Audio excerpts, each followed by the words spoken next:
Well, thank you folks for coming. We're going to go ahead and get started. I don't know if a few people will trickle in or not. Just a quick reminder to switch off your cell phone if you haven't already.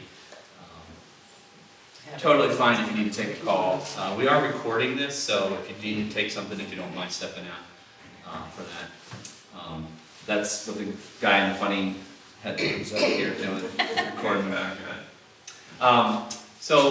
My name is Brian Miller. I'm the director here. If you haven't been to Catalyst before, thank you and welcome.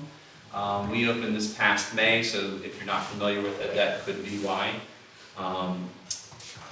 We launched the gallery as a way to feature artists in the region, some beyond, that are actually working in narrative storytelling through their work. Whether it's representational work or even abstract, the impetus for their work comes out of a need to communicate some narrative, whether it's personal or somebody else's narrative. So most of the work that we feature here is in that realm. I wanted to also introduce to you Liz Faust, who's our curator and puts together all the shows here. Literally, not just curating, but managing and hanging and painting and doing all that as well. And of course, we're here to celebrate and talk about the work of Joan Cox this afternoon. And joining us and leading the talk is Ann Schaefer. I think many of you know Ann. If you do not, she is a curator and writer, among other things. Was at the BMA for about a decade as associate curator of prints, drawings and photographs, and is currently doing some independent work and work on a book coming out. Thinking about it. It's in my brain. It's not out here yet. And Ann and I were talking recently, and the three of us thought it might be a great idea to have an outside perspective, someone who's been looking at all these types of materials for a long time, to come and talk about Joan's work specifically. Liz and I don't always like to hear ourselves talk. I know it's, may not seem that way. But we thought it'd be a great idea to have that conversation led by someone else. So I hope that you enjoy it. I'm sure there'll be opportunities for discussion with Ann and with Joan individually, some feedback. We will get up a little bit later and move into the back to talk a little bit about the installations as well. And before I turn it to Liz for a second, we are on social media if you're interested in following us and knowing what shows are coming up next and other events. We do host monthly events from receptions and talks. We also do private events for collectors and buyers, other sorts of groups as well. We're having a LGBTQ Chamber of Commerce event next week for that community. And that's all Baltimore? Maryland. All total Maryland. So we like bringing special groups in to try and expose the artists and the groups to each other so that there's a lot more dialogue happening. So I thought I'd let Liz just talk a little bit very quickly about the curatorial aspect of the work, and then we'll hand it over to you guys, okay? Real quick, for the new people who came in, make sure your phones are silenced. This little bench right here is for seating, so if you want to take a seat, you can sit there. So I actually started working with Joan outside of here. And once I got this space, I knew I wanted Joan in here. I'm so happy that she is. Her multitude of meanings, medium, process, and kind of different stories she's telling is just fascinating, and Anna is going to talk about that today, definitely. And if you have any questions, feel free to ask Brian, myself, Joan, and even Ann. If we don't know something, we know the person to go to. So rather than tell you everything about the show, I think I'll just hand it over. Great. Whenever you guys are ready to begin. Thank you. So Joan and I met, 3 weeks ago maybe. We've been in the same place many a time, but it was the first time we had a chance to talk, and it was in this space. And I think I was sort of beadlining on the watercolors, and Joan kind of settled up and we started talking. And so for me, it was great to see the watercolors. I haven't been in oil paintings in a long time, not since graduate school. So for me, that was a great thinking kind of twist to kind of try and take that in. But in the end, what I really think is that you're really eloquent about your work, and you don't need me up here. So I'm just going to prompt you, Okay. and you're going to talk, right? Sure. Okay. So the thing you need to know is that Joan is about identity, specifically queer. Is that how we're doing it? Sure. Queer identity, lesbian. Yeah, I don't know that's how the word. term- Okay. I feel weird because I'm a cisgender heterosexual person with a husband. I feel weird out of place. Wait. No, So I want that's to make okay. sure I got the nomenclature. Well, right. normally I feel weird out of place, so This is perfect. It's a perfect turnaround. Yeah. you're in the hot seat. I'm in the hot seat. Yeah. So trying to figure out how to talk about it in a way that is encouraging everybody to jump in and think hard about how we navigate the world and how we think about other, and try and remember that you can't hate someone you don't know. That's the basis of my sort of philosophy in life. I think what Joan's trying to do is place that identity out there in the sort of world of painting and watercolor, and just try and say, this is us. That's pretty much it. Right, that's pretty much it. Yeah. This is us. We are, not the same exactly as you or everyone else in the world, but that our relationships are the same.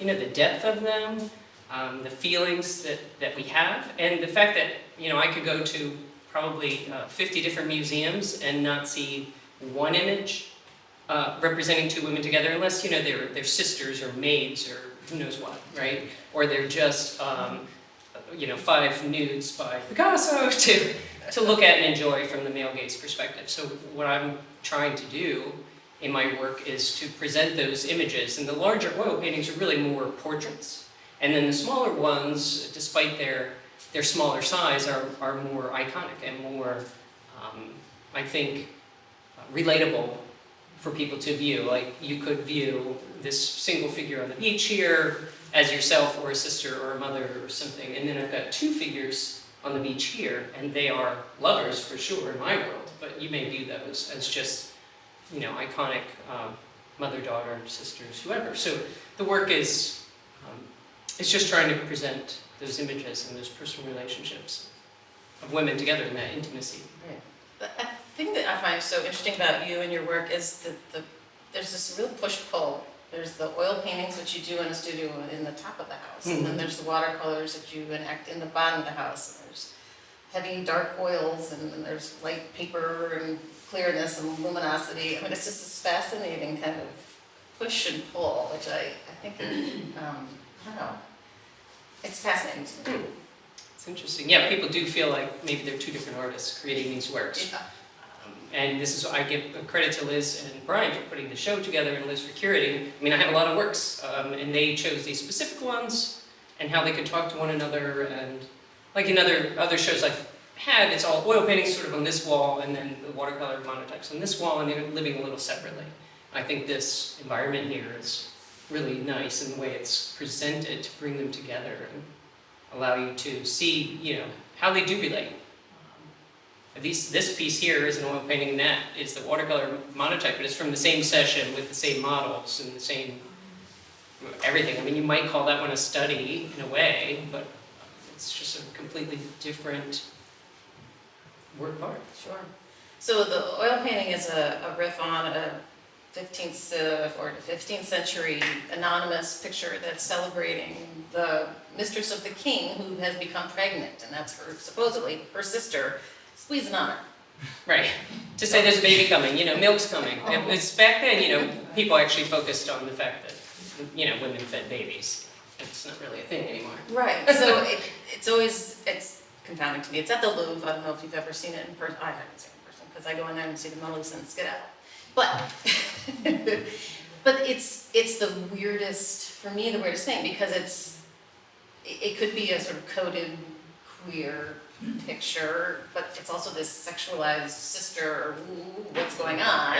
And it's clearly for the male gaze. So it makes me nuts. So you've twisted it. Yes. I've twisted it, I've called it the proposal, and there are actually 3 paintings like this and 3 prints like that. You can see in the print where they've then turned to face one another. But in this one, they're staring out, challenging the viewer to really look at them and wonder what is going on here? Am I part of this intimate world? Am I not part of this intimate world? Is it something to be gazed at the way it has been? But certainly hopefully makes people stop and think and question what the relationship is. Right. It worked. The other thing that's really interesting to me is the female nude is usually set up for the male gaze, or sorry men, set up for the male gaze, but in this case, there are probably men who get off on pregnant women, but probably not. Like all men are like, I don't really want to know about that part of what's going on with your body. So I love that she's glorified in all of her, her Right. rightness. Right. Absolutely. It's about that pregnant nude looking out at us. And after I made the painting and I was in the middle of making the painting, I suddenly Googled pregnant nudes. I didn't even look at them ahead of time. I can't really think of all that many. But then when you do look, there's the klimt, very stylized, beautiful pregnant nude. There's maybe a Sheila or a Kathy Kollwitz, a desperately dying, curled up in a ball sort of thing. But they're very racked with emotion. But this is very celebratory about this American family, right? She's obviously glowing and proud of what she's doing here, making a baby. Then it's kind of the center of the world and nearly in the center of the painting. And her partner, who is very androgynous, in my world, I recognize right away, that's a lesbian couple. Another person coming in here might go, oh, that's just a straight couple. I'm not even going to think twice about this painting, right? But I've put all these feminine flowers behind her head, and her face is painted so much more softly. But it is a challenge in painting any kind of queer people who walk that line of androgyny. You photograph them, everyone knows. There are all those little cues, little wrinkles on your eyes, everything. Adam's apples that people recognize without even knowing they're recognized. As soon as you put it to paint, your brain and your imagination just takes over and you see what you want to see. So there's a lot of feminine patterns and the hint of life and the morning glories over here. And in fact, that the little square at the top is a complete replica of a Georgia O'Keeffe painting. Again, to bring that women artists and women's lives into the work in general. And again, having the figures always gazing out at the viewer is my main, I don't know, what do you call it? Not shtick, but it's just the thing, right? It's what I'm interested in.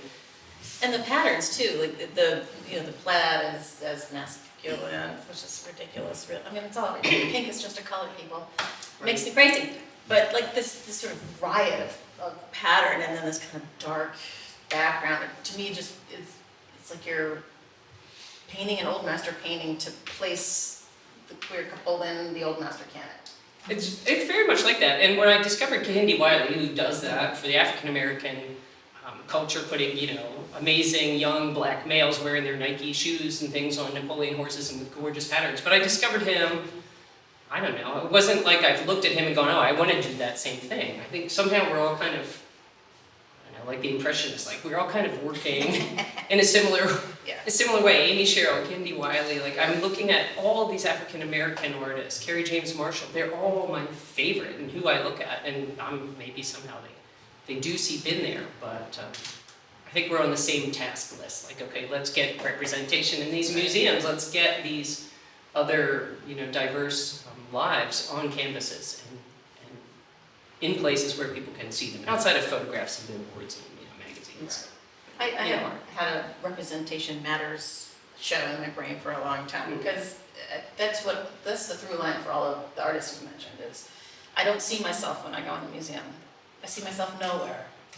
And I think that's important for kids and young people to be acknowledged in that way, but it's just as important for us, you, me, to see a representation that makes you feel comfortable in your own, or whatever. Or makes you think that it's okay. Yes, right. Or that, there's still unfortunately too many suicides in America with queer youth, and it's because they don't see themselves as being okay, or that there's an option that they can. And you don't realize that when you live in a big city, or you live in a progressive neighborhood, or with progressive people and family around you, but the minute you're not, it's shocking, really, what parts of our culture still are putting out there. So it's just little bits at a time, making work like this and getting it out there will maybe make a difference. Amy Sherald's making a bigger difference. You know, she's on that big platform of painting Michelle Obama, and you know, there's 1,000 Instagram photos now of young African American girls posing in front of that. I mean, how many lives has that changed, right? A lot. Right. Yeah, So art can make a difference. that was impactful for sure. Yeah. I was there, I don't know, before Christmas. And there were a couple people looking at the Kinde Wali of Obama himself, which is great, whatever. And then I went, they're not close to each other. I went down the hall. I finally found where she was, and it's mobbed. Like the Mona Lisa, right? Mobbed. Not his. Yeah, there's something different about his. You know, although he's African American, he's still male. Like, there's something about being a woman and having a woman of power being painted, and an African American woman of power being painted. And Wiley's a little slick. Yes, a little too slick, and I'm not 100% sure, but does he really put all the brushstrokes on his own paintings? Yeah. Okay, but That's Benjamin West conversation. didn't either, so, you know, there were people that did the drapery, and there were Yeah. people who did the hands. That's and there were people, you know, you pay for a full hand or a half hand in your shirt, like, it was all studio. Or most of it. Yeah. Yeah. Yeah, it's all, the whole sort of shift in gender identity and the fluidity of who you love is just the person you love, and it doesn't matter, I think is being really embraced by my kids' generation. Oh, for sure. You know, I have college-age kids. I think for those of us of a certain generation, it's like, what do you mean? Like, it doesn't even sort of, it's not a brain space that's comfortable. I think sort of in kind of philosophically it sounds good, but when it comes to your own personal life, it for me it's like, whoa, what do you mean? Great for you, but for me, I have set this path for myself, and I wonder how long it will take for that to kind of seep into, you know, the upper quadrants of Right. age, I guess as they grow. Right. And the question I ask myself in slight relation to that is, why wasn't I painting this 20 years ago? Yeah. Because I'm really the same person and the same painter, and Amy knew me then. I was 18 years old when I met her. I worked for her mom. But I was painting actually black and white couples Ah. in watercolor, life-size, nudes. And like I knew I kind of wanted to get to this topic, but I wasn't even out until I was 25, much less putting it on canvas. It took you a while to get It took me about 20 years. About 20 years. So I keep thinking about that, and like culturally right now, it's in the media, it's everywhere, and the younger people are like, hey, you know, we're not normal. We're not, you know, I don't know, there's so many labels, but they're just rising up. The younger people are rising up and saying, okay, it's not okay anymore. There's not just one path anymore. Whereas when I was younger, it was still crazy taboo, like really, really, really taboo. Yeah. Let's talk about masks. This piece, and there's some here that are not here that I've done with masks as well, but this hides the identity of the people in this really intimate moment, about to kiss or having that intimate. But again, I took this image as it is from a Rene Magritte painting, where he painted a man and a woman, and mine are two women, but again, you really have to look at the details. Like there's just a little hint of a breast, or some, you know, eyelashes, or just the shape of the head's much smaller, but not everyone's going to see that. They're going to see what they're going to see. Yeah, so when I was here the first time, when I looked at that, I didn't see masking identity and intimacy at all. I saw, you're going where I'm going. I was looking at the hostages. Oh, shoot, he's looking away. So, as soon as you said it, I'm like, oh my God, how did I get that far over here so quickly? Depends on where you are. I mean, there were two lovely African-American lesbians here during the reception, and they grabbed me, and I didn't know them at all, and they're like, can you please tell us, we're arguing, is this about identity and you know, all of this? I'm like, yes, you're absolutely right, on target. Because this too, I mean, you don't have skin color, you don't have anything being represented. You don't have any ethnicity or anything else. All is to say, the curator doesn't always know. Just saying. All right, so do you want to talk about the Sheila? I love this gigantic watercolor. I think it's amazing. So again, in a lot of my research of existing artwork or artwork that's really out there, I was searching for any images of women together, just two women. And Sheila loved to draw, of course, you know, young, nubile girls. So I was looking at many of his drawings and just kind of copying some of his poses and putting my models in there in the poses. But this drawing in particular, I think, was a man and a woman. But I just wanted that pose, that kneeling, and of course I could fit it on paper that way. The printing press is only about 60 inches long, and if they weren't kneeling, then their legs would fit. It's, you know, it's really, again, about capturing that intimate, just that moment between their faces. You don't even have to see the whole painting. You can just see those two faces to know how close these two figures are. I get it from the hands clasped in front Right. here, yeah. Just, I mean, they don't look like hands really, but you can just sort of feel the kind of warmth And it's a very much more abstract way of using the watercolor.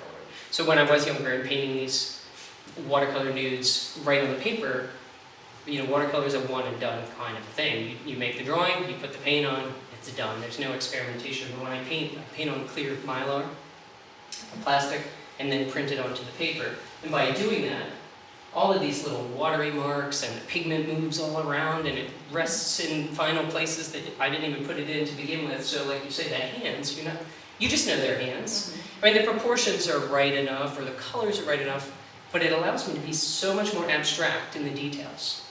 and no graphic. Right, and no pencil marks anywhere, exactly. I love that. So for the print people in the room, the painting is going onto the mylar, it's drying, and you know, mylar is super slick, nothing absorbs, so it's all puddles in these cool ways and things mix. And then a wet piece of paper is put on it and it's shoved through the press and it's transferred. So it sometimes doesn't pick up everything. Correct. It doesn't do all the things, but what's also cool is that you can run it through the press twice, so Right, the this one mask is a double layer. So it looked, to me, when I first looked at it, I thought it was a lithograph, because it looked like the stone marks on the edges there. Yeah, which I thought was really great.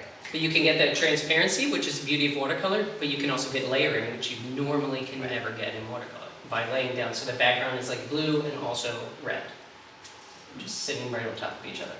But in the end, I mean, it is printmaking, sort of, but it's that, because they're unique, and because you're not monotype, right? Right, there's not more than one. Print is, you have a matrix and you're switching the inking around, right? You have something in the image. This is, you're just composing on a piece of plexi or marble or whatever you're using.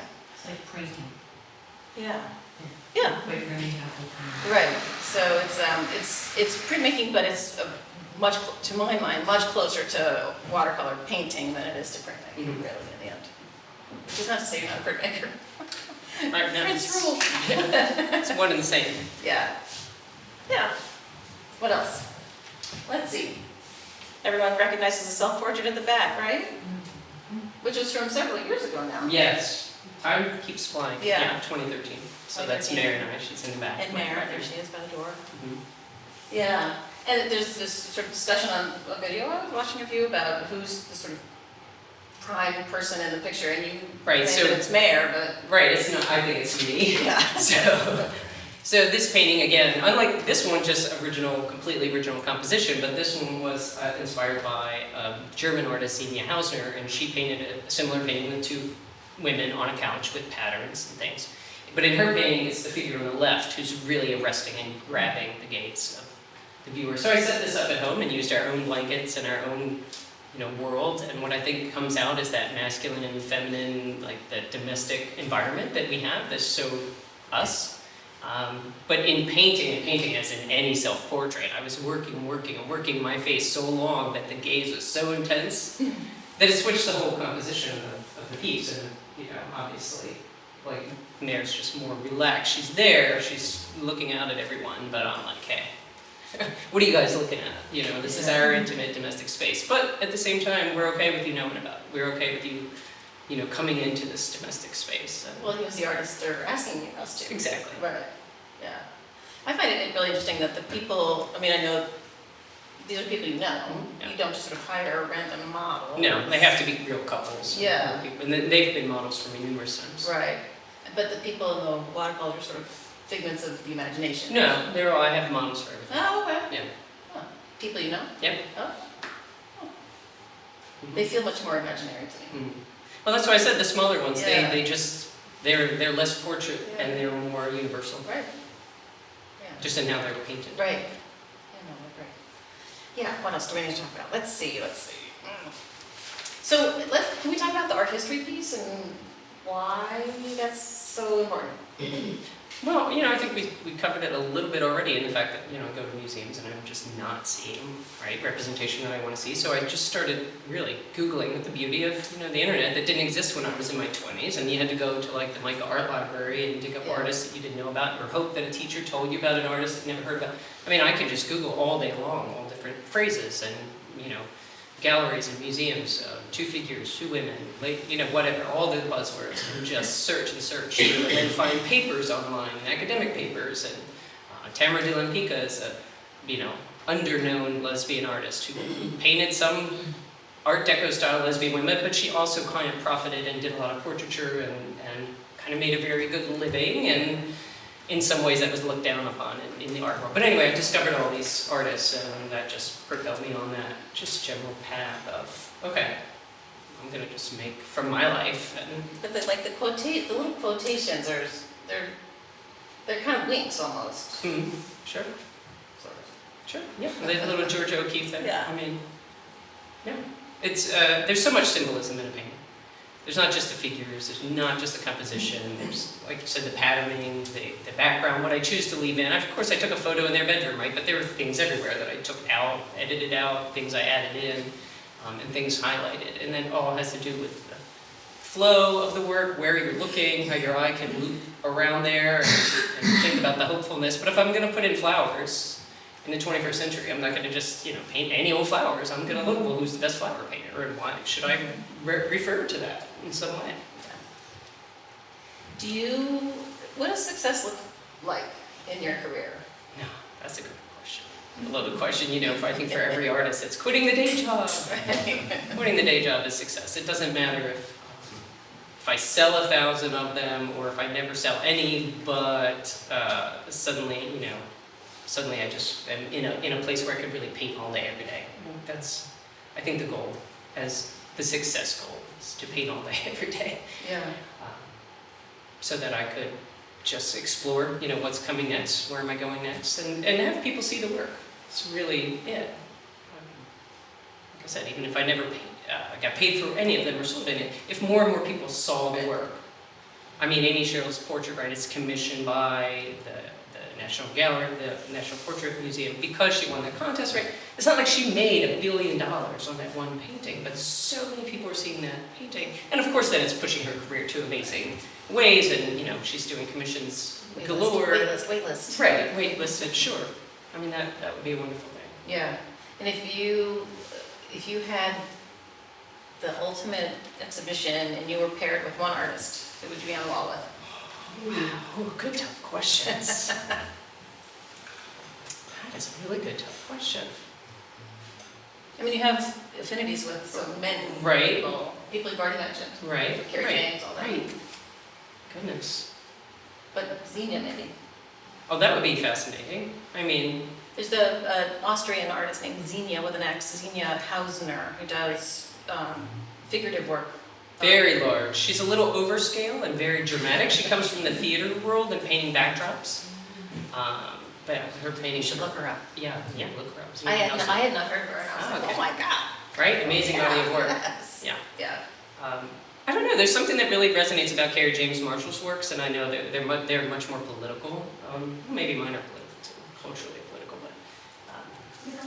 Mickalene! Oh, Mickalene Thomas. Here comes the scarf. Yes, Mickalene! Why am I not thinking? Mickalene, my other favorite hot artist of the moment. If you haven't seen her show at the BMA, this is her scarf from the BMA.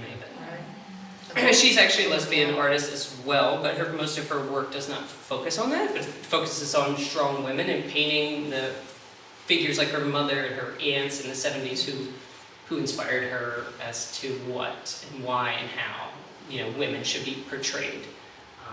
The two of us are making really different but really similar work. Yeah. And she's just like, just exploding right now. She's in Paris, in New Orleans, in Miami, in Baltimore. She is. That looks like success, I think.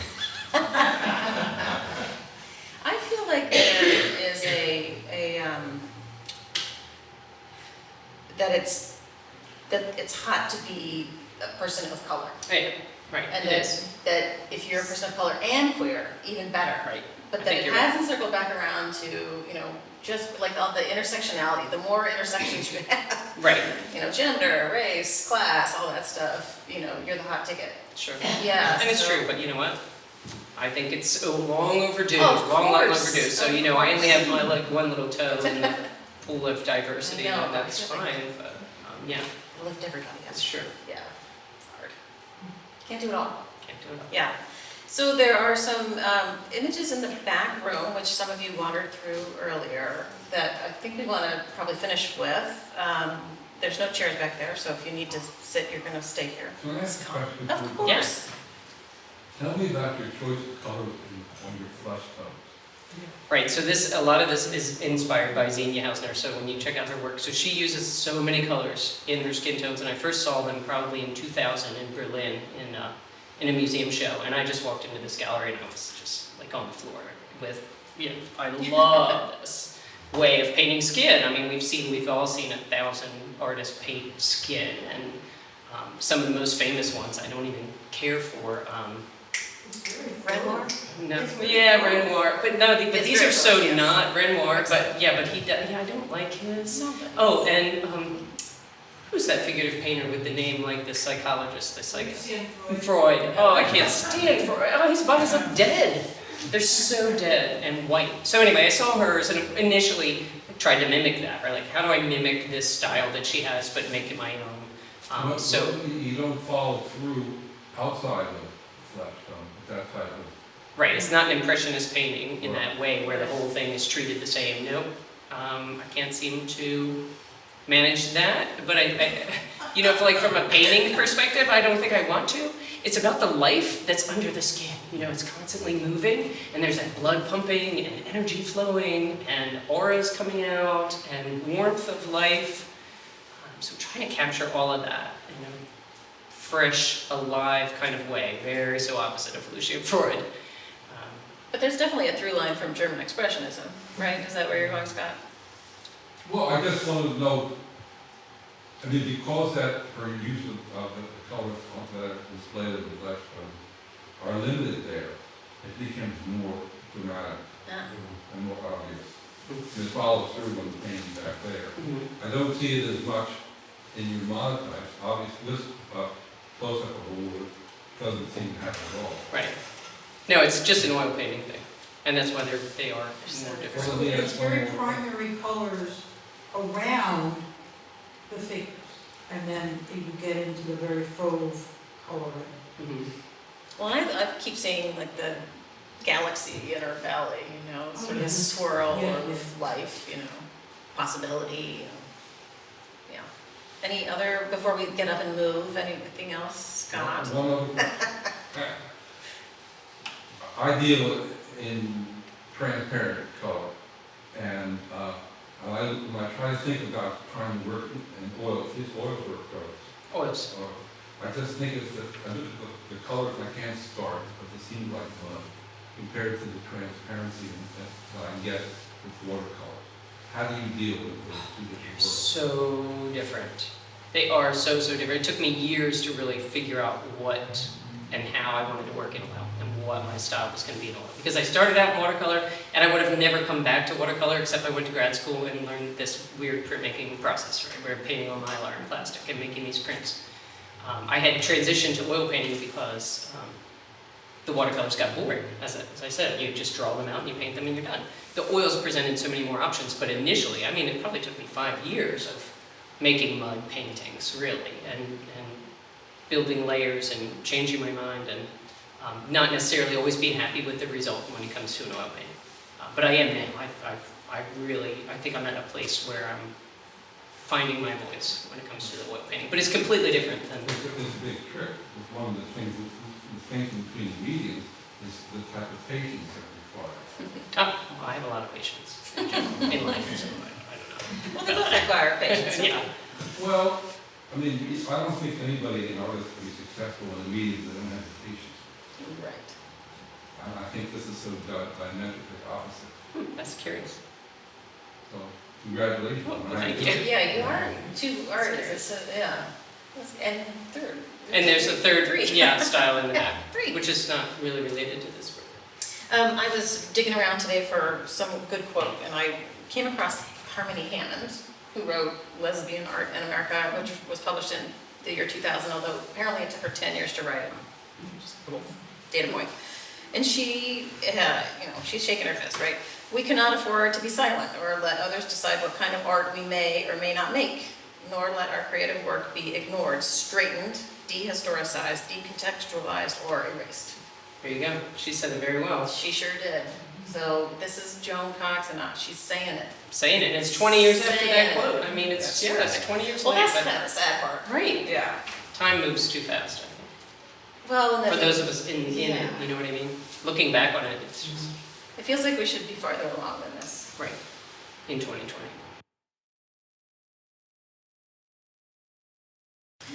So Joan has, I don't know how personal you want to get, but I think the children, infant, toddler thing is popped up in your work for a very important reason. Right. So, yeah, some of you know us, but yeah, we had we didn't really plan to be parents, and then one day we were parents, let's just say. We'll leave the details for another time, but we were raising this little girl who's now 6. But initially there was a lot of back and forth and uncertainty, and I don't know if any of you are parents and you have that baby on your hip, and everywhere you go for like that first year or 2, you can't even take a shower without that baby. And that baby's strapped in the car behind you, it's everywhere. And suddenly you have a moment where you turn around and the car seat is empty, or you walk past their bedroom and their toys and everything are just laid out on the floor and there's no baby, and you wake up in the night like, oh my gosh, I have to change your diaper or feed her. Oh, she's not here. Where is she? And it's a panic moment, and that's just a little bit of the starting point that made this work come out for me. But I think the work is really universal to parents of all kind, because you know, your child grows up, right? You have a 20-year-old now, you don't have a little baby anymore that you're chasing around and changing diapers. Or, you know, parents of divorce or other situations, and you know, the child is there and then not there, and the child grows up. So this work is about trying to capture that impermanence of youth and childhood, and trying to capture those family memories and how they kind of move about in your mind. You know, you move through the space, and the Mylar can move. The light could go on and off. Ideally, if the house lights could come all the way up, then you wouldn't see the shadow at all. You'd just see those empty objects, which, you know, were kind of part of my world for a while. But now she's 6 and with us almost all the time, and that's a whole nother conversation. Settle down. Yeah. But I felt like the layering and the ability to have the baby be there or not be there was really effective for me. And I think in the end, that one resonated the most, because I think because the parent figure is also there, and because she is turned away from you, it's, you know, a universal being of whatever sort, and the baby also is sort of, you know, back to you. So it's that one was the one that sort of got to me in my gut, and I hope that it's as effective for people who don't have children, but. Right, that's what I'm dying to know. So Yeah. I made this work 2 years ago, and it's the first chance I've had to put it out in the world, because it's not so easy as, you know, tack, hang a painting. And I didn't really know how it would come across, and how it would light, and how people would respond to it. So I'd love some Q&A in this room. Anybody not have children? Scott, you don't have any kids. I did, but I took stock of myself as a person and wondered just what you need to bring forward as another neurotic. But so in a way, your child comes from you, but isn't you.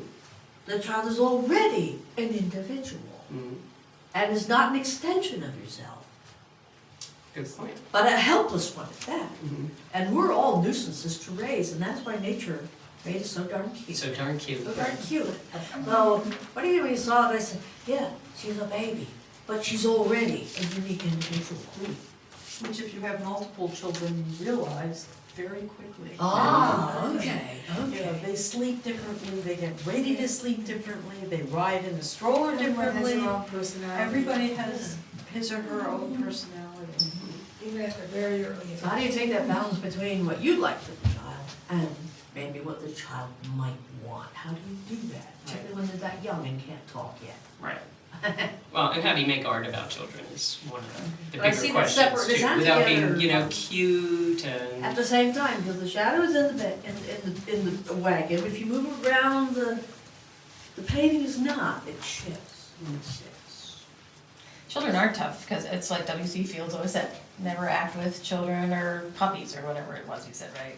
So they steal the show and like kids are tough, because it can feel sweet, too sweet. right, too sugary sweet, Too too sugary. cutesy, is this a It's tough. serious artist, they're just painting their kid, everybody loves their kid, so yeah, this is a little bit of a risk to take to bring a baby into my artwork. But I feel like the sort of they're not there bit transforms it into a thing that's completely legit loss. All this stuff that's not the cute part. Right, exactly. Right. But it's also the fact that the child is separate from the apparatus. Mhm. And so you really see the childhood apparatus as separate from the child. And so the child is an individual, the apparatus is also an individual. And then you're merging the two temporarily. I had a question about that, actually. I did notice, that, like, the chain here in the swing is almost like a photograph. It's so detailed, it's almost like a photograph of the chain.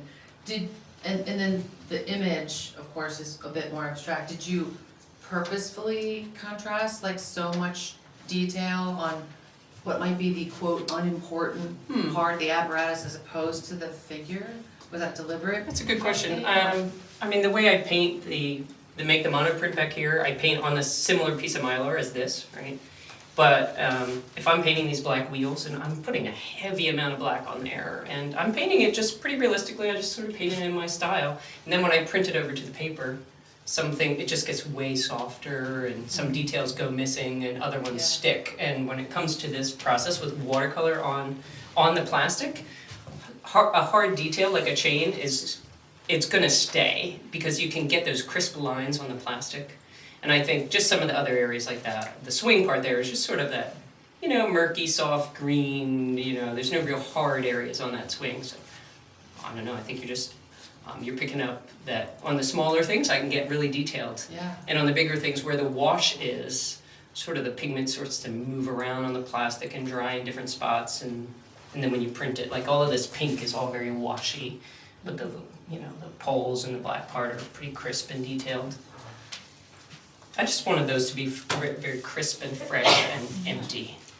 And colorful, but without being baby colorful, too baby colorful. So each one has got one color, that's a pink, that's a green, that's a green.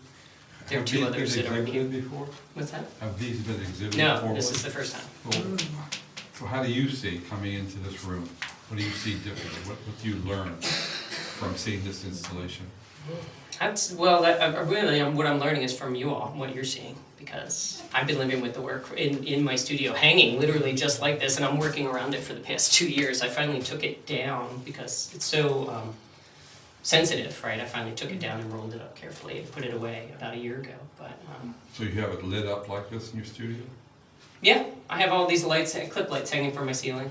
It's a basement studio, so it's got that great open, with the pipes and everything everywhere, so I can just move the clips all over the place, so, yeah. Do you ever feel like you could exhibit these in a room with any of those? The oil paintings and the other watercolor? I don't know how they'd be lit.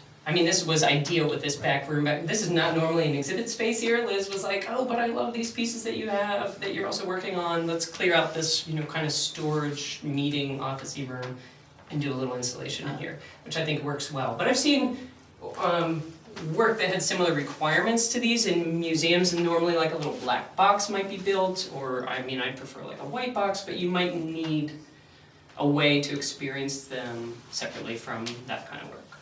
Unless they were all on the same scale, like the one really large one out there that's on the same scale, then maybe. Do you see doing things like this when, in 20 years? Well, that's a good question, and that's always the question asked of artists and mothers who make art about babies. It's, oh, well, you're only gonna do that for like a year, and then you're gonna forget about that baby art and move on to other things. Well, I'm thinking more in terms of particularly this, which has Oh, in terms of the individual how it's being put together. Yes. Yes, absolutely. I think it's really more emotionally impactful. Maybe not more, but it is emotionally impactful. work. And I would have never come to this without painting on the Mylar to make the monoprints. So it was a process where at some point when I was painting on the Mylar to make the monoprint, I was like, well, I kind of really like it just on the Mylar. But I can't use watercolor then, I have to switch to acrylic so this can remain permanent on the Mylar. And then I displayed some works like that were, I displayed them like maybe 6 inches off the wall, and they started to make those small shadows, and I started to notice the shadows, and then it all kind of came together in my head. But to me, it's like a plea to all mothers and fathers everywhere to enjoy these moments, because no one could teach you to live in a moment like a baby, because it's not always going to happen. That's for sure. Now she's walking and maybe even starting to ride a bike. Right, believe me, I still, And then I later miss she's this gonna age give up her already. life I and miss maybe this age. want a car, maybe electric car, I don't know what that's gonna happen in 10 years. But enjoy Right. these moments now. Right, and that's why this traditional gold gilt frame, I mean, I just picked these up at like, you know. Because they won't happen again. At the, what do you call it, Goodwill or something, these frames. But they were just that classic, like, oh, that's a home memory, or that's a nice painting. That's something I want to keep when I put that gold gilt frame on it. Wait to live 48. Yeah, yeah, Rich. There's something especially poignant about a swing and a stroller and a wheelbarrow being objects of motion, paused, empty, or it really seems to drive that for me. Because these objects are rarely still, That's true. and it's a neat underlayer here that keeps it very interesting. Oh, well, thank you. Maybe that's why these work better. There are two more horizontal ones that we didn't show. It's a curious thing. One is one of those round seats that the babies sit in and they touch all the things. That doesn't have motion with it. And the other one, yeah, is where like she's standing on one of these little tiny cross bridges, like in a park, one of these cute, and that doesn't move either. And wonder why, you know, they kind of fell to, you know, not to be the ones to be shown today. It makes it seem all the more precious for some reason that you know it's such a limited moment. Well, the potential energy of the Mylar being able to, you know, the motion is inferred, whatever. What I'd actually like is to have some video and sound in here too, besides the lights going. So I've got numerous videos of her just totally running off the frame, just running at this age, you know, when you can't catch them. No! I have so many, and I kind of like to have, you know, on an opposing wall, just these clips of this child running. I've got other ideas, but not really video. What was the logistics of creating these images to get the scale of the Everything. So taking photos, obviously, of the child and all of the things, but I literally printed it out on my little home printer and tiled it and taped it like this, and taped like 20 little 8x10 printouts, and then put the clear Mylar on top and just paint it. Which is, sounds like it makes it easy, like tracing paper, but you have the full color, completely clear image under where you're trying to put paint, and then you can't see where you put the paint. But that's how, yeah. That's how they get made without pencil marks and yeah. Have you ever seen another artist do something like this? I'm No. trying to, No, yeah. no, Mylar's kind of been a hot thing, but it's used in all kinds of different other ways. There's an African artist who paints beautifully and does mixed media on Mylar, oh, she's got this complicated name, she's fabulous. Anyway, but yes and no, but different. No, not like this. Yeah. And which is why the struggle, I didn't even know how we would hang it or show it. So there are magnets involved and fishing line and magnets and fishing line. There's something almost haunting, but there are these timeless aspects of this particular piece. The only reason there are two indicators that say it's a more modern piece. So the stroller and the pacifier, but I'm almost going back to, you know, Ellis Island and seeing all the immigrants coming off the boats, Wow. and there's something very timeless About her eyes and that black and white about her feeling. eyes and the think it's very a shadow. simple, the very simple outfit. And honestly, it's the shoes is what, those were what started me. Because they're very, you know, classic, older. Mary Jane's. Yeah, and it's very thought-provoking, that it's almost like a time shift, like a time travel. Well, it's just like a ghost, you know, it's there. But it's amazing to me, and I'm hoping it might be to you all, that I can create that shadow that looks so real from just a little bit of white paint. And there's just a teeny bit of pink mixed in there, but I really don't want you even looking at this piece of mylar, you know, that's not the goal. But there is a lot to the hand. I could have just projected, I could put a projector on here and project an image onto this stroller and be done, right? That's a different way to do it. But as a painter, I have to paint and put that personal part of me into the image. I feel like the shadow is much closer to a person than a projection somehow. I mean, it's the Right. same thing, really, but not really. But not really. Right. Right. Yeah, Yeah, the Mylar painting, when I first look at it, it makes me think of a photo negative. Mm. And so what's really fascinating to me is that when I look at these, the shadow of something was making sense for me, not the primary object. And I love looking at, especially overlaid, but there's just so much being messaged in that the shadow of something is helping us sort something out. Love Thank it. you. Thank you. Yeah, it's really about the shadow, not so much about this layer in between. I still like that it's there, though. Yeah, yeah. I'm not So sure if the lights could come on and go off, then I think too, experiencing, say if it was a bigger room, so we had more of them, you'd really experience that overall, oh, there's a child, oh, there's not a child, oh, there's a child, there's not a child. A little bit more than you do, but there's still so much to take in with each of these, exactly as they are. I think they're really great because the conceptual circle is tight. The presentation and making of fit what it's trying to say. It's all right in the circle. Thank you. I feel like it's some of my strongest work. Painting is hard, you know, because there are thousands and thousands of paintings in the world, hundreds of years worth of paintings, but is there something like this, as you're saying, in that tight way, just conceptually and materials-wise, and yay, grad school, that's one of the things they really pound into your head, is that don't just paint for whatever reason, and don't just choose scale for whatever reason, and don't just choose materials for whatever reason. Every single choice you make has to have a reason, right? Is Kit in the room? Kit's my grad school mate, she was up, maybe she's still out there. That's what they pounded into our heads. Good for them. Well done.